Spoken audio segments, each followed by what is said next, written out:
Hi, we have here today Lucy Chamberlein, who is the CEO and founder of C&C Search. Lucy has a background within HR and recruitment. She made the massive decision of leaving a very, very successful corporate career within that industry to launch her own business. And we're here to talk to her today about her entrepreneurial journey thus far. Thank you so much for having me. I'm so pleased to be here. So, first question we ask is why? What prompted this decision?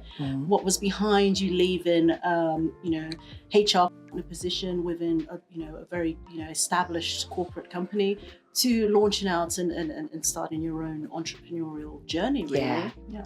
So for me, it was a huge decision. Yeah. So at the time, it definitely took me at least a year to make that break and to make that leap into the unknown. Yes. I was a single mother at the time, 18-month-old daughter. My marriage had broken down. So it was a personally challenging time. And I'd been with my firm for 13 years. So I'd grown up there really.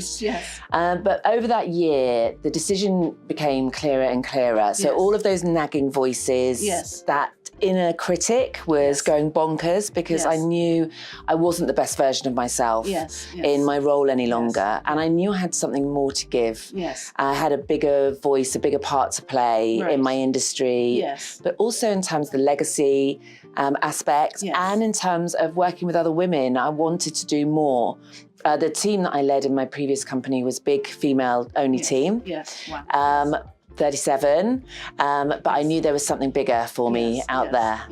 Yes, I understand that. I mean, a lot of what you've said I resonate with. You mentioned being a single mum. I am a mother. And one of the main things that prompted me to sort of think about, starting my own journey, starting my own business was having some flexibility around childcare. We know that's one of the issues a lot of women face. You also mentioned that you wanted something bigger. Again, this is a story that I hear time and time again. We've heard that with Lulai. She left an amazing career within the corporate world. Just all that nagging voice at the back of your head that said, I can do more. And obviously, if you've led a team of 37 women, lots of fun. It's not. I can only imagine. I mean, I've led teams, but not as large. But if you've led a team of 37 women, then naturally you can, you've got that, there's the leadership skills there. Naturally, you can, of course, that you can leverage this and do something else. So yes, I'm not surprised by any means. And we know how phenomenally awesome your business journey has been, and we're very happy to have you here talking about it. One of the things that first came up when I read your entrepreneurial story was. I know you were a partner within HR. What are the key differences between, say, being a HR partner within a corporate firm and launching your own recruitment company? Are there? Oh my goodness, so many differences. Yes. So it's a bit like living in France or England. I think my anticipation was that it would be really similar. I was a partner in a really well-established recruitment company. I thought that all of that experience, I'd been 17 years in my industry, I would just walk in and somehow it was all just going to happen. And I think that the difference between being a partner is I had responsibility, but I didn't have ultimate responsibility. And here, as you know, when you're running your own firm, I have ultimate responsibility. The buck stops with me. I co-founded the firm with my brother, and so I'm lucky I share that. But it's knowing things like about corporation tax. It's understanding all the minutiae of running a business that I just had no idea about.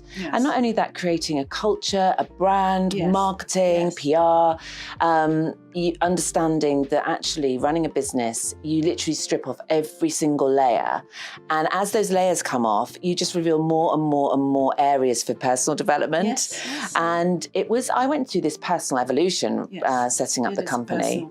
Your vulnerability is off the Richter scale. And I think I went from being rather arrogant is the wrong word, but I was definitely very self-assured in terms of what I was doing. I was humbled by the experience of running a business. That is for sure. Yes, yes. I again, you know, when you start a business, I remember when I started my business, I thought, oh yeah, I'll build it and they will all come. And, yes. And that didn't happen. Yeah. I was humbled. Yeah. And you go through this emotional journey of having to learn everything from scratch. There are areas where you can't possibly know everything. No. You mentioned that you started a business with your brother family. I've worked in family businesses, so I know it's not easy. How does that go? Are there any tensions? Do you think it's better, or the familiarity sometimes breeds contempt, but it also is you're building something with somebody you know thick and thin throughout. So what's the difference there? Is that good? How's that been so far? I mean, it's probably an area that's a bit private. No, not at all. Anyway. No, good. It's good. It's a great question, and I think I wish I had grown up with that sense that I could do it alone, and I think that women are taught to play safe, and I think that I definitely didn't have that belief. I had a father that ran an amazing business that went bust, and so the story that I took then into my corporate career was I'd love to run someone else's business, but I'll never run my own. And definitely founding the business with Ed gave me confidence. Yes. We've been through the most amazing journey together, and I think there has been that absolute understanding that if we don't stick together, we are sunk. Yes, of course. And the only two people in the world we can absolutely trust 110% is each other. Yes. And we've got closer. He makes me laugh a lot. He's definitely, we complement each other. Yeah. But there have been times when we've both had to take a look at what we're both doing and think, actually, I need to approach this differently, and my skill sets better used differently. And I think we're both quite controlling. So we've had we've had to give each other space. Yes. And respect each other. Of course, yes. But I mean, I think the world of him. We're definitely closer now than we ever have been. Before. Yeah. Yes. And you mentioned we got lucky, I think. Yes. You mentioned that your father was an entrepreneur. Do you think that's somewhat? I mean, I asked this question again. My father's an entrepreneur. Yeah. I'm relating a lot. When it's not a competition, but I'm hearing a lot of similarity here. Do you think that has encouraged it, somewhat given you the spark, or do you think it was a complete soul? Well, for me, it was the thing that made me run a million miles away from doing it, because I saw the consequences when it doesn't go as you hope it will. However, I think that's probably run through. We definitely were brought up believing we could be anything. Of course, yes. And that was no different. I'm one of three, and for all three of us, we were empowered, I think, to believe that we were here for big things. Yes, and that is important. Yeah, it makes a huge difference. Of course it does, And even coming from a family where we didn't have a lot of wealth, it didn't make any difference to what I thought I could achieve. Of course not, I knew it was down to hard work and discipline. Yes, definitely, absolutely. I agree with you 100%. Yeah. I know you run a company of over 50 women. 50 women or 15. So there's 17 of us. Yes. So there's 30 in the office, and the side of the business that I look after primarily, C&C, is 17 women. Yes, and it's growing. And growing. Yeah, we've turned over about 4 million last year in our fourth year. So we're going places. Yeah. Doing well. I mean, what struck a chord with me with your journey is you have not gone for funding. Yeah. And that is just awesome. Yeah. And I'm not saying businesses that do go for funding, it's there's any difference. A viable business is a viable business, but to reach that level without having to tap into give your company away per se is just phenomenal. And I think there's not enough done to talk about those stories, because it just seems, by and large, if you get funding, you're the successful company. But there's not enough attention given to those companies that are self-funded and do make something of it.